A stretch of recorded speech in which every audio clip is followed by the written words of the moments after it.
The following is a Comfortably Zoned Radio Network production.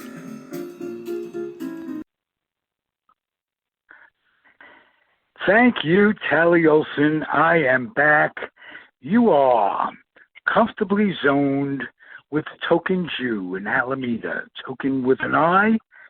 And I have a fellow Alamedan on the line who's my guest. He's my friend. He's been a big contributor to the network, to the book, to Ralph's life.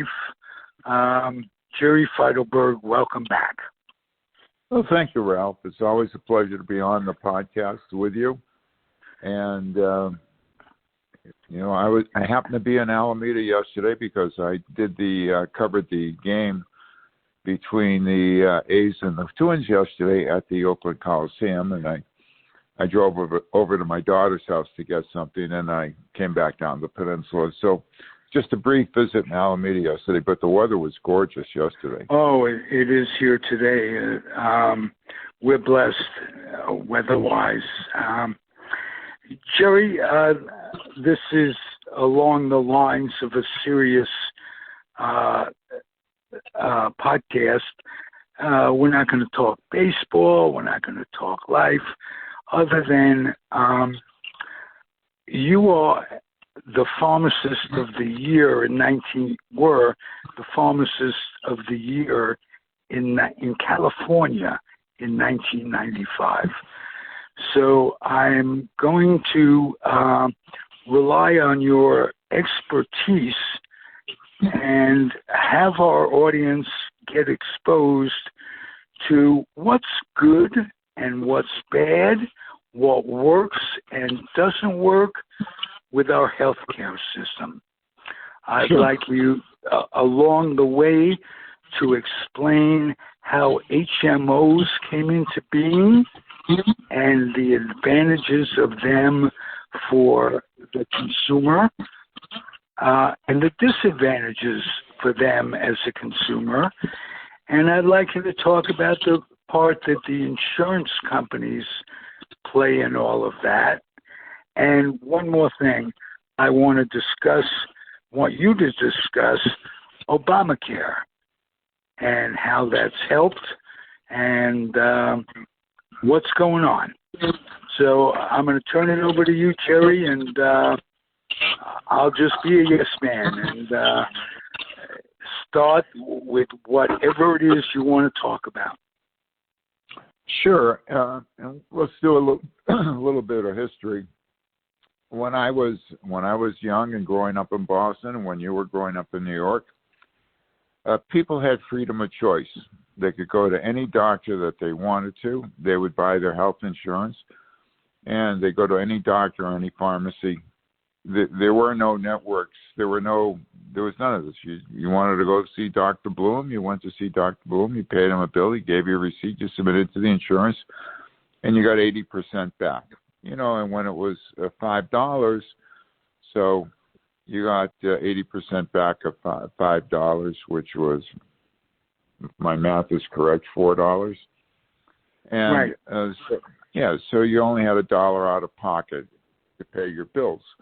But over time, as medical costs went up, hospital costs went up, and people had to buy insurance. People that they were working for, companies that they were working for, in order to control costs, were looking for mechanisms so that they could keep their costs down while supplying health care to their employees. Now, if you were self-employed, you had to buy your own health insurance. Mm-hmm. If you were unemployed until 1965, or you weren't making a lot of money, when Medicaid came in, they gave you an option to get. You could go to any doctor that accepted Medicaid. Okay, and that was fine. But anyway, so they looked for mechanisms in the last 50 years that would help contain the costs.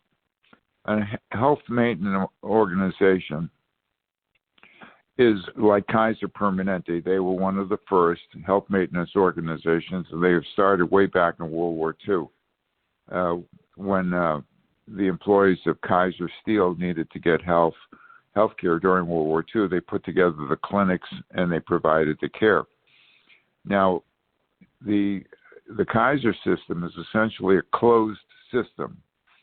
They do have all the doctors work for Kaiser. Kaiser pays their malpractice insurance. The doctors like that, and you usually have to be you usually have to be working for a company that contracts with Kaiser. And so if you pick their plan, you go to Kaiser, you have to go to all the Kaiser doctors. If you need to go to an outside doctor, you're not covered. You have to pay for it yourself. So Kaiser has all the doctors and all the specialties, and they run their hospitals and their labs. They own their labs. They don't contract with outside labs. They own their pharmacies. They own everything. They do their own radiology, their own everything. So it's all under one system. And once you're in, you can go. You can pick your doctor. If you need a cardiologist, they'll have a list of 10 or 12 doctors that you can go to. Now, they have, but at the same time, Kaiser sets up their standards for practice. They have meetings and they go over all the protocols for the different disease states. They have steps for cardiology. They have steps for hypertension. They have steps for arthritis. They have orthopedics, you name it, pediatrics. It's all under that umbrella. And when cancer treatment, you have to go to they have OBGYN cancer specialists. They have all kinds of people for the treatment of cancer, but you're not going outside the system. And Kaiser, because it's so big, and in the Bay Area, they have about 40 or 45% of all the people in the Bay Area are covered by Kaiser, to show you how vast their system is. And when you're doing that, they have certain protocols. You can only see a patient for so many minutes, everything. And if they need surgery, it's almost like the health system in England or whatever. You have to get your surgery or not your labs, but whatever it is, you have to wait in line. Now, if you're healthy, HMOs are great. Your premiums are lower, and if you have to go to the doctor, it's not for a young family. It works out quite well. But if you're an older person and need medical care, you can't. Yeah, it can be very frustrating to deal with the system. They have to stay on the line when things are not going well for you, and so that's one system. Another system that employers give are called PPOs, and they have networks of doctors who have signed up to accept the terms that the insurance company and the PPOs. You have a little more freedom of choice. You can pick your own doctor. It's not in a self-enclosed panel like an HMO. So you have a little bit more freedom. And of course... Okay, Jerry, let me interrupt you for 1 second. What's working and what's not working about the system, particularly in regards to all elderly people? Because you say it works just fine as long as you're not healthy, which makes me chuckle a little bit. It's not funny, but it's funny. How about what's working for elderly people like ourselves and our families and our extended families who tend to be not as healthy as all of that? What are they doing right and what are they doing wrong? Well, with elective surgery, when I had my back surgery, that was an elective surgery. My surgeon who takes Medicare as well as the other health insurances, depends on how busy they are, and I think I had to wait I wasn't in a lot of pain, so it wasn't really earth-shaking for me to get help, to get the surgery. And then the doctor was out of town for a while, so they delayed it. But it wasn't a big deal. But for people that have life-threatening diseases, and you want the system to be able to respond quickly and efficiently, and it's very, very difficult if you have a crisis situation where a lot of elderly need help, and they only have the facilities. They can't do it faster, and it's hard to say, because as I said, they're trying to keep the premiums down, they're trying to keep the costs down, and by doing that, they're trying to keep the profits up for the stockholders. Yeah. So that's for the for-profit. That's for the for-profit. The insurance companies are for-profit. Right. Kaiser is a non-profit. That doesn't mean they have to lose money, but it means they have to make enough money to break even. And as a non-profit, they can do things that the other insurance Kaiser has tremendous buying power in the market. They buy drugs for a lot less money because they're a not-for-profit. So they use that to pass the savings on and keeping the premiums down. That's their argument. But in terms of care, is there a pecking order? They have to determine who needs the care, who needs it immediate. Can you wait? Can you not wait? Can you postpone it? And which is okay. It's called triage. If there's an injury, you come into the emergency room, they will take the car crash victim or shooting victim. They will take those people first. It doesn't mean that the kid with an earache has to wait all night, but if someone has a life-threatening injury, they're going to take that first. And that one can understand. Yeah. That's clear.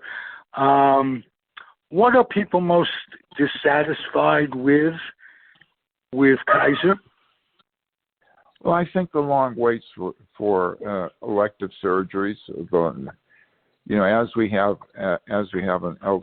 we're getting older and have more people getting into their 50s and 60s and whatever, orthopedics do come up.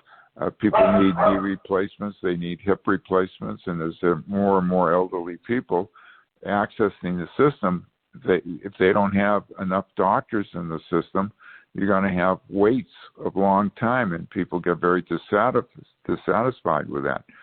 You shouldn't have. If you're in pain, you can hardly walk. You shouldn't have to wait 3 or 4 or 5 months before you get a knee replacement. But they may not be able to handle it because other people have got the same problem, and they've been waiting for their surgeries.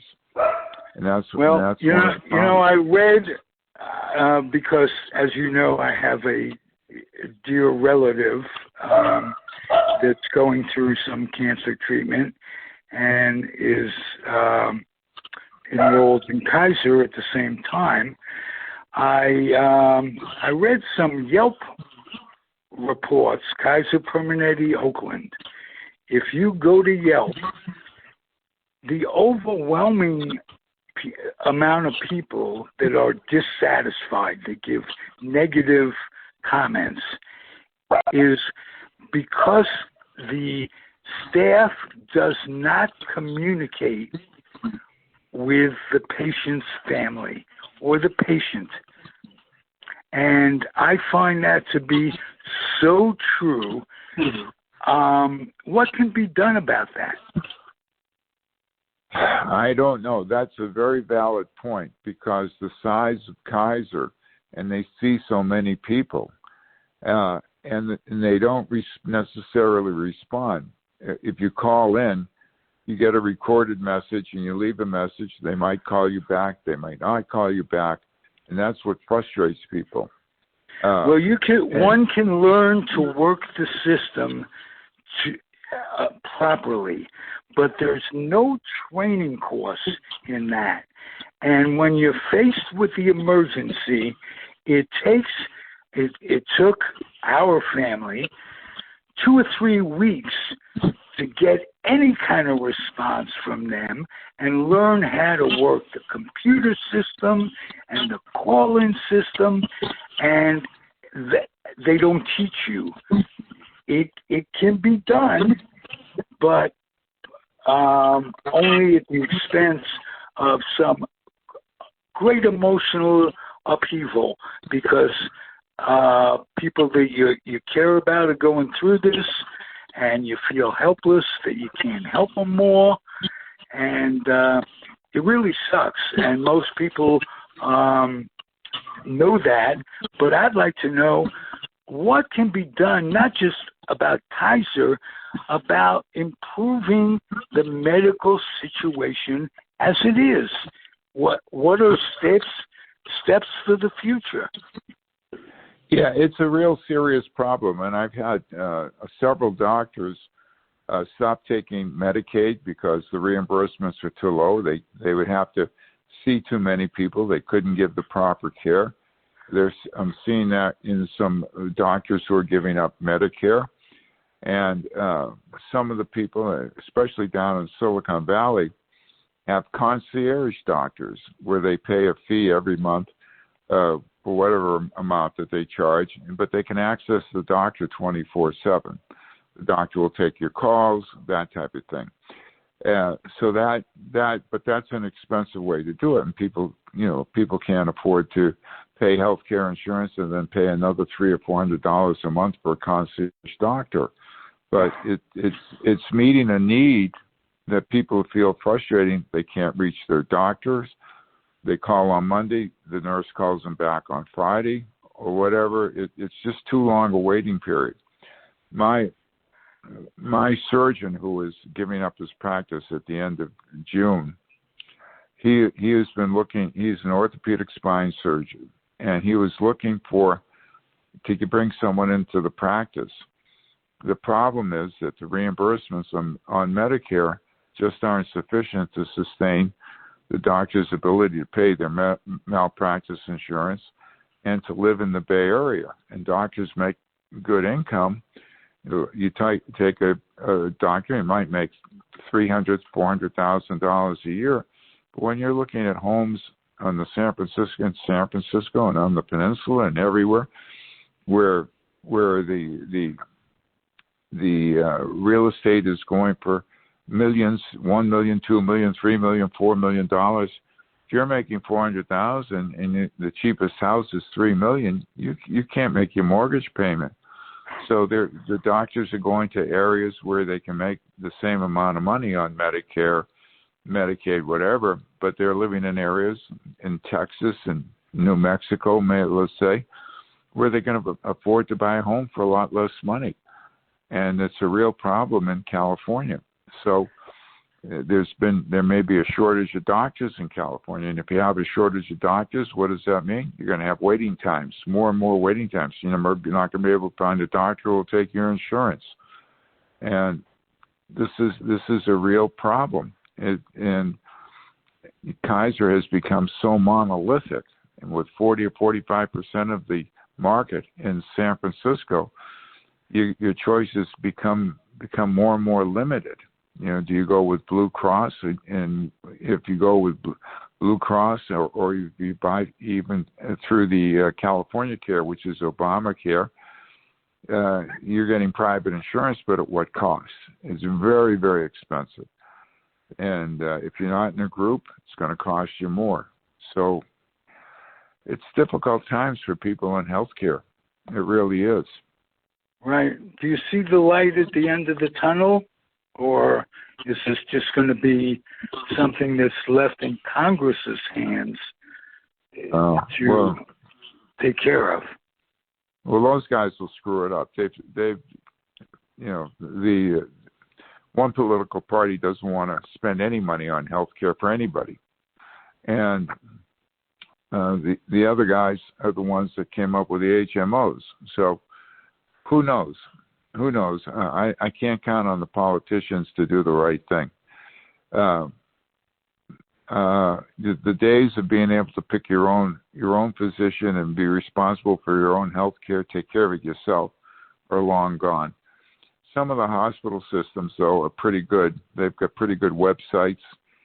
You can go on and you get information from them. For example, I use the Stanford healthcare system. Stanford is an Alameda Family Physicians signed a contract with Stanford. So I can go over there and I have the messages, and I'm also on the Sutter Health web system. I've used them in the past, but I have on my plan that I have freedom of choice. I can pick any doctor that takes Medicare, and so it's given me a whole range.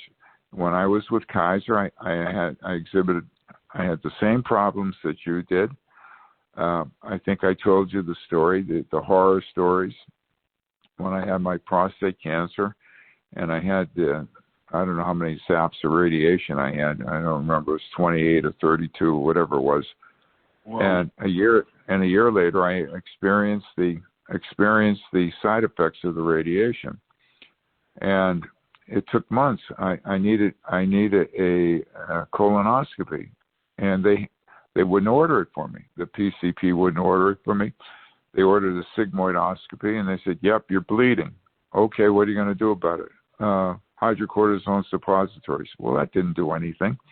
And I continued to lose bad blood, and I became very anemic, and I had to have a blood transfusion. Well, that's fine, but they still didn't treat the cause of the bleeding.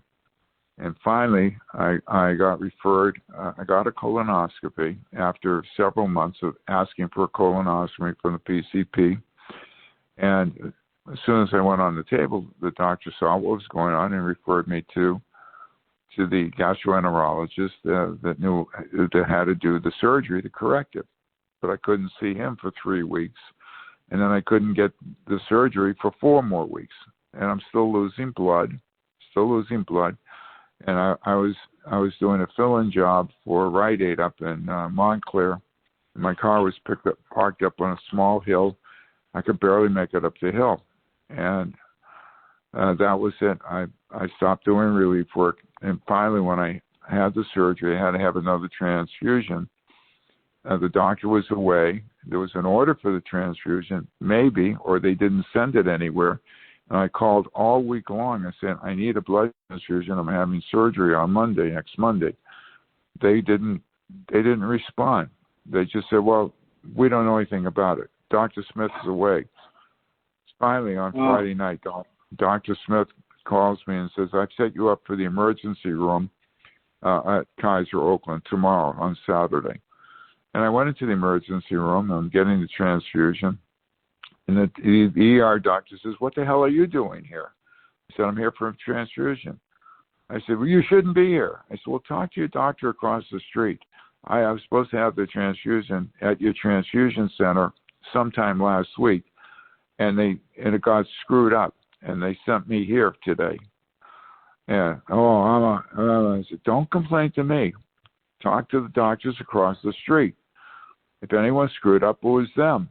And so he was unhappy, knowing the people, he needs the table because people are coming in to be in the emergency room. And I'm going to be there for God knows how many hours getting this transfusion. And he came back a second time, was grumbling to me. And I said the same thing. Talk to your doctors across the street. I'm the patient. I'm not the doctor. So, and then I had the surgery on Monday, and that cleared up the problem. But it took 7 or 8 weeks from the time I got referred for the colonoscopy, and I continued to lose blood in this period of time. And it was just awful. They didn't respond. So okay. That's part. I don't know if this was available then, but you were nice enough to let me and my family know what was available, to whether or not they decided to act on it. That's another story. But having an ombudsman, did you have that available back then? Not at that time. It may have been, but Yeah, I think the ombudsman was there, but once I got this surgery, yeah, I should have used it, because when I had my knee surgery, we complained to them, and the care at the hospital was less than below average. Now, how can a said ombudsman help a consumer? What are the ways? How do they communicate? Do they make it easy for a patient to partake of their service, or do they put you? Are they an employee of Kaiser, just meant to give good public relations? Is it successful? How does it work? Yeah, they are an employee of Kaiser. They're not an impartial observer. So you have to go to them and tell them what's going on, and they will try to speed up things for you if necessary. That's the one good thing. How successful they are, I don't know, but it's good that they do have it. But most people don't know. You feel good that you're at least making. One feels good that they're at least trying to expedite it. Right, exactly. So, but you given the fact that it's so vast, as I said, if you have let's say you have 7 million people living in the Bay Area, and you have 45% of the market, that's 3 million people that you're taking care of. I don't care how good your system is. How do you take care of 3 million people with people getting the proper care? And as I said, if you're healthy and you don't have to access the system, it's wonderful. But if you're ill and you need these things, they don't tell you about the ombudsman, that you can complain to them. They don't do anything. So you have to ferret it out and find someone who knows something. They don't make it very well known that there's someone that you can complain to and to do these things. Yeah, well, your advice is tremendous, and you've made me and the audience. The situation isn't good, but knowing that prepares you for the worst. And I feel more prepared just by having this show and talking to you. Thank you, Jerry. Oh, it's unfortunate that healthcare is in the shape that it is, and it's a shame that it is so damn expensive. You know, in other countries they have national health systems, and I'm sure they have the same problems. They have to, in some cases, elective surgery, they have to wait in long lines. There's complaints about the British system. There's complaints about the Canadian system. But, people in the United States, they had this freedom of choice, and it's been taken away from them over the years, over the last 60 or 70 years. And it's sad. Employers want to keep their costs down. And that's my feeling is that it should not be the employer's obligation to provide health care to the employees. We, as the leading economic country in the world, we shouldn't have the worst health care system. We should have a great national health care system, and where we provide for the training, where we make sure that there are enough doctors in the system. Why should doctors go into Hawk to become doctors? We should have enough medical schools to produce the doctors necessary to provide the care for 330 million people. And hire enough administrative people to communicate with the patients and their family, because that can contribute to your getting better or contribute to you getting worse. The mental aspect of it, enough that whatever you're going through isn't good. But let me give you the Medicare system. The overhead to handle the Medicare system is maybe 3 or 4%. It's a very efficient system. It's not bad. But when you get into the private insurers, like the Blue Crosses, the Blue Cross Blue Shield, Anthem, you name them, whatever is out there, HealthNet, their overhead operational costs are 28%, and as those costs go up, that causes the premiums to go up. You don't, with the Medicare system, they have one company that bids to do it. It's all computerized, and the claims get processed efficiently, and so the overhead cost on that is 3 or 4%, and the dollars coming in, there's more dollars to provide for health care, as opposed to the private insurers. The less care they provide to you, the more care they make, the more money they make,